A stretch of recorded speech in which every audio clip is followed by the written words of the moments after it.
जय मसीह की। Praise the Lord. प्रभु का धन्यवाद हो आज के दिन के लिए भी। प्रभु के वचन को सुनने के लिए आए हुए आप सबको भी मैं यीशु मसीह के नाम में इस चैनल में स्वागत करता हूं। आप सबका स्वागत है।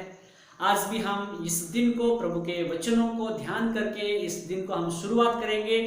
तो सच में प्रभु पूरा दिन हमारे लिए आशीष करेंगे। हालेलुया। हम लोग ध्यान करेंगे मलाकी उसका 3 अध्याय का 7 से 12 वचन। Malachi chapter 3 versus 7 to 12। ये घटना आप काफी लोग इस घटना को पढ़ चुके हैं, इसको आप जानते भी हैं। और यहाँ पर हम विशेष देखते हैं, आप फ्री समय आप पढ़ लीजिए इस वचनों को, आप अपने घर में आप पढ़ लीजिए। यहाँ पर हम विशेष देखते हैं प्रभु अपने लोगों को कहते हैं कि तुम मेरी विधियों से दूर जा रहे हो। अपने पुरखाओं के दिनों से तुम लोग मेरी विधियों से हटते आए हो और उनका पालन नहीं करते। तुम मेरे वचनों से दूर जा रहे हो, मेरे वचनों को पालन नहीं कर रहे हैं। प्रभु अपने लोगों को कहते हैं और प्रभु उनको कहते हैं कि तुम मुझसे लूट रहे हो, तुम मुझे धोखा दे रहे हो। तब लोग पूछते प्रभु हम किस बात में आपको लूट रहे हैं, किस बात में हम आपको धोखा दे रहे हैं। तब प्रभु उनको साफ साफ कहते हैं दशमांश और उठाने की भेंटों में। जब लोग पूछते हैं कि प्रभु हम किस बात में आपको धोखा दे रहे हैं, किस बात में आपको लूट रहे हैं, तो प्रभु उनको साफ साफ बताते हैं कि दशमांश और उठाने की भेंटों में तुम मुझे लूट रहे हो, तुम मुझे धोखा दे रहे हो। मेरे प्यारों, परमेश्वर चाहता है कि दशमांश और परमेश्वर के लिए जो चीजें देना है उन चीजों को हम परमेश्वर के भंडार में लाए। परमेश्वर के लिए हम देना है। परमेश्वर इस बात में बहुत गंभीरता से बता रहे हैं, अगर हम दशमांश प्रभु को नहीं दे रहे हैं, अगर जो चीजों को परमेश्वर को देनी चाहिए, अगर उन चीजों को हम परमेश्वर से नहीं दे रहे तो हम परमेश्वर को धोखा दे रहे हैं, हम परमेश्वर को लूट रहे हैं। मेरे प्यारों, कभी हमारे जीवन में ऐसा न हो कि हम परमेश्वर को दशमांश देने से रुके। जो प्रभु को देना है, जो दशमांश उठाने की भेंट जो प्रभु को देना है, उसको हम सही रीति से दे दे और उसका बहुत हमें आशीष मिलेगा। प्यारों, 10 रुपए का 1 रुपया हमको प्रभु मांग रहा है। देखिए, हमारा प्रभु गरीब नहीं है जो आपकी पैसा की उसको जरूरत पड़े, नहीं। परमेश्वर चाहता है कि हम देने वाले बने और यह परमेश्वर की आज्ञा है कि दशमांश हम प्रभु के लिए दें, प्रभु के भंडार में लाए, प्रभु के सेवा के लिए हम उसको दें, ताकि प्रभु की सेवा और भी बढ़ती जाए, प्रभु का राज्य और बढ़ता जाए। हम देने वाले बनना है। प्रभु चाहता है कि हम प्रभु को देने वाले बने, क्योंकि प्रभु हमेशा देता है, लेता नहीं है। और प्रभु चाहते हैं कि उसकी संतान जो आप और हम परमेश्वर के बच्चे हैं, परमेश्वर चाहता है कि हम भी देने वाले बने। और यहां पर बता रहे प्रभु, जब तुम मुझे मेरे दशमांश को और मेरे उठाने की भेंट को जब तुम मुझे दोगे तो उसका फायदा क्या है। हम पढ़ेंगे, सारे दशमांश भंडार में ले आओ, फिर मेरे भवन में भोजन वस्तु कि एक और बार मैं पढ़ रहा हूं, सारे दशमांश भंडार में ले आओ कि मेरे भवन में भोजन वस्तु रहे। और सेनाओं का यहोवा यह कहता है कि ऐसा करके मुझे परखो कि मैं आकाश के झरोखे तुम्हारे लिए खोलकर तुम्हारे ऊपर अपरंपार आशीष की वर्षा करता हूं कि नहीं। वाह, हालेलुया।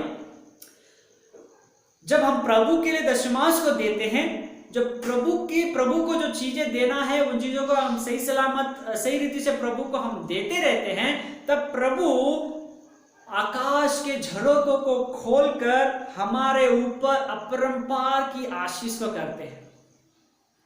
हमें रखने के लिए भी जगह पूरा नहीं होगा, उतना आशीष है प्रभु हमारे ऊपर उंडे लेंगे। जब हम प्रभु के लिए देंगे, प्रभु हमारे लिए बहुत सारा आशीषों को देगा। जब हम नहीं देंगे, प्रभु भी हमें नहीं देगा। मान लीजिए आपके हाथ में कुछ चीज है, मान लीजिए आपके हाथ में एक 5 रुपया है। प्रभु चाहता है कि प्रभु बेटा मैं इसमें 100 रुपया का नोट 100 रुपया देना चाहता हूं तेरे हाथ में। आप एक काम करना, उस 5 रुपए जो तेरे हाथ में है उसको मेरे लिए इस्तेमाल कर दे, तब मैं तेरे हाथ में 100 रुपया दूंगा। वैसे ही मेरे प्यारों, अगर हमारे पास जो है हम उसको पकड़े रहेंगे तो उस हाथ में नया चीज नहीं आएगा। जब जो इस हाथ में है अगर उसको हम इस्तेमाल करेंगे तब नया पैसा, नया चीज इस हाथ में आएगा। वैसे ही प्रभु कहते हैं तेरे हाथ में जो है ना उसको इस्तेमाल कर मेरे लिए, तब मैं और भी नई नई चीजें तेरे हाथों में मैं दूंगा। अगर हम उसको इस्तेमाल ही नहीं करेंगे तो नया चीज इस हाथ में नहीं आएगा। मेरे प्यारों, जब हम प्रभु के लिए देंगे, प्रभु आपके लिए देगा। वो भी कैसे? आकाश के झरोकों को खोलकर अपरंपार की आशीष प्रभु हमारे जीवन में करेगा। और भी देखिए क्या क्या और भी आशीष करेंगे।